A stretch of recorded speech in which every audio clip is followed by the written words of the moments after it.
अस्सलामुअलैकुम वीवर्स, आज हम मेडिकल टर्मिनोलॉजी सीरीज़ के पार्ट 75 में चंद टर्म्स को डिजीज़ भी कह सकते हैं बयान करेंगे। उसको शॉर्टली ब्रीफली बताएंगे।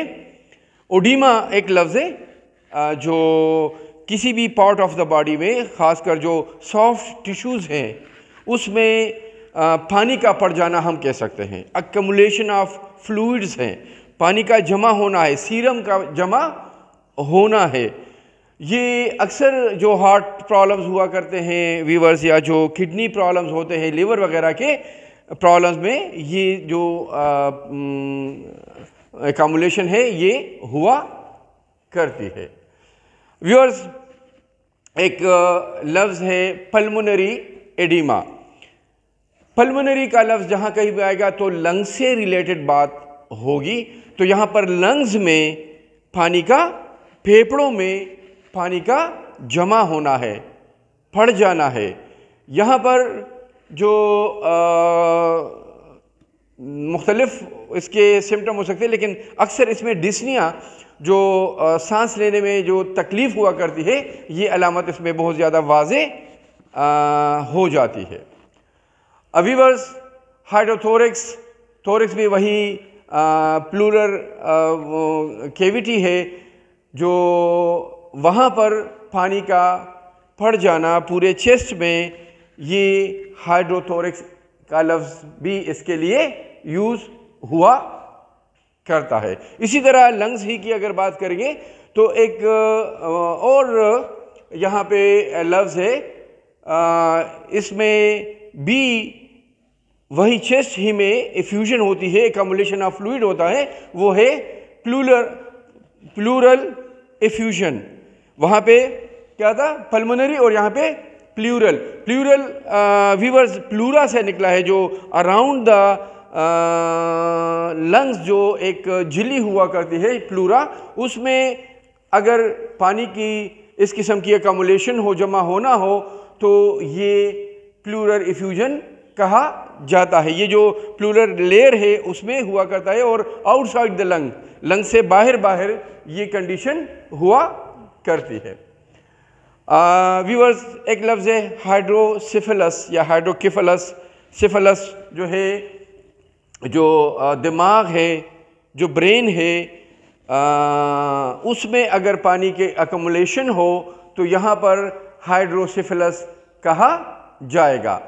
ये जो सेरेब्रोस्पाइनल फ्लूइड होता है, जो दिमाग में, जो खोपड़ी के अंदर हुआ करते हैं, उसकी जो ज़्यादती है, उसकी वजह बनती है, मतलब कि उस जो सेरेब्रोस्पाइनल फ्लूइड है वो बढ़ जाता है, चाहे वो उसकी फॉर्मेशन में ज़्यादती हो, चाहे उसकी एब्जॉर्प्शन में कमी हो, या और कोई एब्नॉर्मलिटी हो, फ्लो ज़्यादा हो वगैरह वगैरह। तो यहाँ पर ये हाइड्रोसिफिलस का लफ्ज़ व्यूअर्स इस्तेमाल होगा जब दिमाग में सेरेब्रोस्पाइनल फ्लूइड की ज़्यादती हो।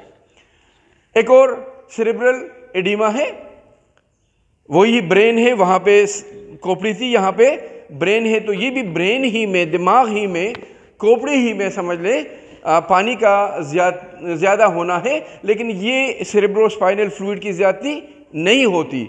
ये जो है, ये इंट्रासेलुलर स्पेसेस जो फ्लूइड्स है वो नॉर्मल से बढ़ जाते हैं, और ये एक्यूमुलेशन ऑफ फ्लूइड जो है, ये पानी का बढ़ जाना या जमा होना यहाँ पे जो है वजह बनती है। व्यूअर्स, एक लफ्ज़ है हाइड्रोसील।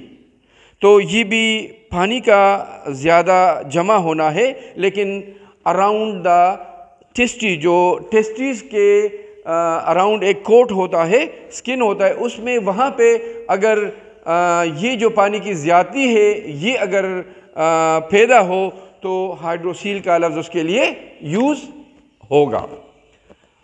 एसाइटिस एक और लफ्ज़ है, जो एब्डोमिनल कैविटी है, ठीक है ना, जो पूरा एब्डोमिन है, जो जिसको एब्डोमिनल कैविटी के साथ साथ जो पेरिटोनियम है या पेरिटोनियल कैविटी है, पूरा पेट, उसमें अगर पानी पड़ जाए, पानी जमा हो जाए नॉर्मल से काफ़ी ज़्यादा, और पेट उससे फूल जाता है, तो ये कंडीशन एसाइटिस बोलते हैं, कहलाता है। यहाँ पर भी जो लिवर सिरोसिस जिस तरह ऊपर बता दिया था, किडनी प्रॉब्लम्स, हार्ट जो है ना प्रॉब्लम्स, या इस किस्म की टीबी वगैरह भी इसकी उसमें काजेज़ में शामिल है। इवन कैंसर भी इसकी काज हो सकती है।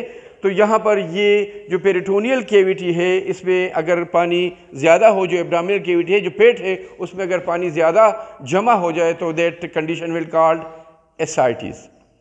व्यूअर्स, यहाँ पर पेरिफेरल एडिमा लिखा है। अब व्यूअर्स, जो पेरिफेरल का लफ्ज़ है, ये पेरिफेरीज मतलब कि जो दूर दूर के इलाके हैं, ठीक है ना।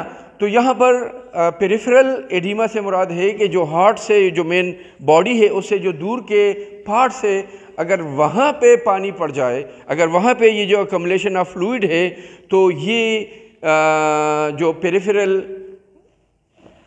एडिमा है ये कहलाएगा। मसलन हाथों में, पैरों में, अच्छा पैरों में, फीट सबसे ज़्यादा दूर है, फीट में भी हो, इसके लिए एक लफ्ज़ फीट एडिमा भी इस्तेमाल हुआ करता है। इनसार का एक और लफ्ज़ है।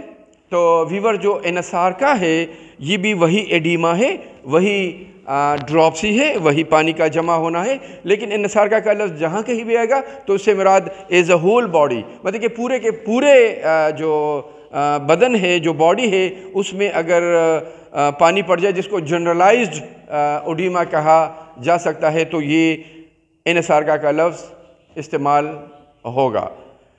थैंक यू जी। अल्लाह हाफिज़।